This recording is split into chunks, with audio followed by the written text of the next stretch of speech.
Hi, boys and girls. Today we're going to be reading about some Native Americans that come from the Central Valley and the mountain regions. And if you go back and look at the map, the beam map we created, you can see where the location of those, where they lived. The mountain region was here and the central here. So not along the coastline at all. When, as we read, I want you to think about that and compare what type of food they have and the shelter that they live in based on the location of where they come from.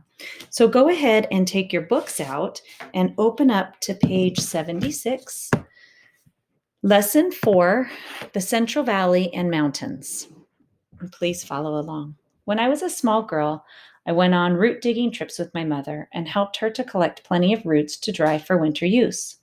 These would be gathered in baskets. I also remember as a child living in the cedar bark house with my grandparents. This is how Mary Potts, a Maidu woman, describes her learning her people's traditional ways of life. In many ways, the way of life that Marie Potts learned is not different from the way of life the people of the Central Valley and the mountain regions of California of long ago. The land and people. Long before Marie Potts grew up in California, people lived on the western slopes of the Sierra Nevada. Even more people lived in the Central Valley. At one time, more than half of all California Indians may have lived in the Central Valley and mountain regions. Among the tribes were Achumawi, the Maidu, the Miwok, the Nisinan, and the Yokuts.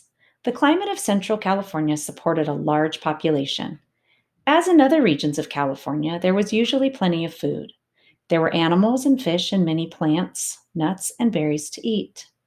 The tribes who lived in the Central Valley and mountain regions were alike in many ways.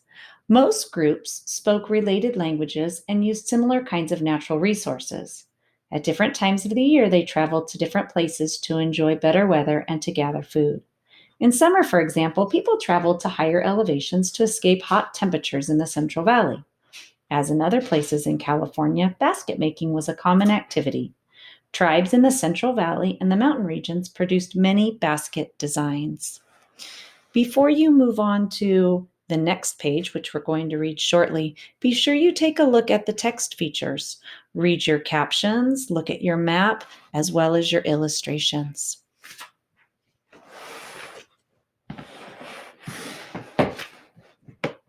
The Maidu.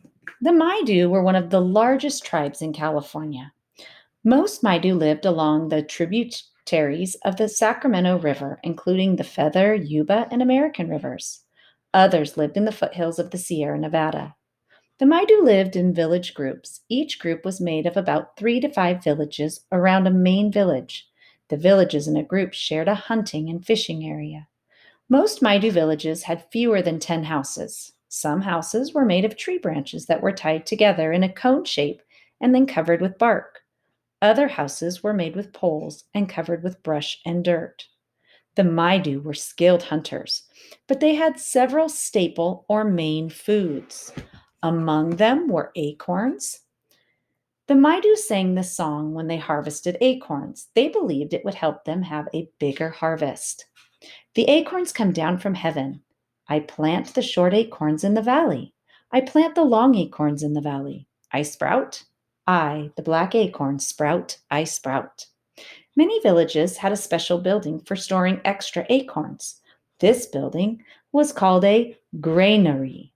Maidu women gathered acorns and nuts by hand, but they used a special tool called a seed beater to collect seeds.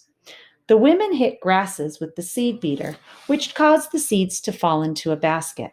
Like other California Indians, the Maidu divided work among adults in the village. Sometimes children helped.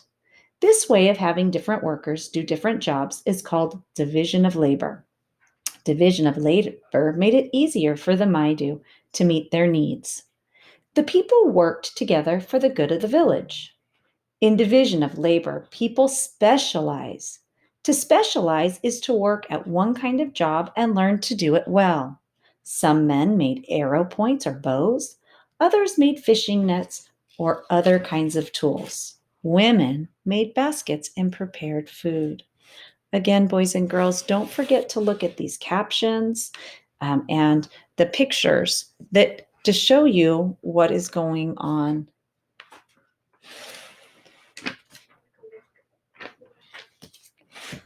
The Miwok and the Yokuts. Some Miwok lived along the coast of San Francisco Bay. Others lived in the western slopes of the Sierra Nevada and in the San Joaquin Valley. Still others lived near Mount Diablo and between what are now Sacramento and Stockton. Miwok villages varied in size. Most had a large building that was used as a place for ceremonies. These ceremonial houses were dug right into the earth. The floor was 3 or 4 feet below the ground. Above it was a wooden frame covered with brush and dirt. Each village also had a sweat lodge. Miwok houses varied depending on where they were. The Miwok near the coast built cone-shaped homes. They leaned branches together and covered them with grass or tule. In the mountains, they made houses by leaning wide slabs of cedar bark against each other. Parts of an old Yokut's prayer says, "My words are tied in one with the great mountains, with the great trees." Trees were important to the Yokuts. Many oak trees grew where they lived. In the San Joaquin Valley and in the foothills of the Sierra Nevada, the Yokuts used wood from the oak trees to build their homes and gather the acorns for food. Acorns, seeds, roots, and fish were all important foods for the Yokuts. The Yokuts were also excellent hunters. Although animals and birds were only a small part of their diet, they built enclosures called blinds where they could trap pigeons. The Yokuts built rounded houses, while others built cone-shaped ones. Men made frames for the houses out of willow poles by tying the poles together at the top. Women wove tule mats to cover the houses. Some of the houses were large enough for several families to live in. In summer, some Yokuts made more open houses that were covered with brush. Each Yokut's village had its own leaders and shamans. Many Yokut's chiefs had messengers who carried news to nearby villages. Chiefs also had criers or spokespeople who made announcements for them. Okay, don't forget to look at the pictures and the captions here. You can see the acorns and the baskets that they used, as well as the games that the children of the Miwok played. Be sure to read that.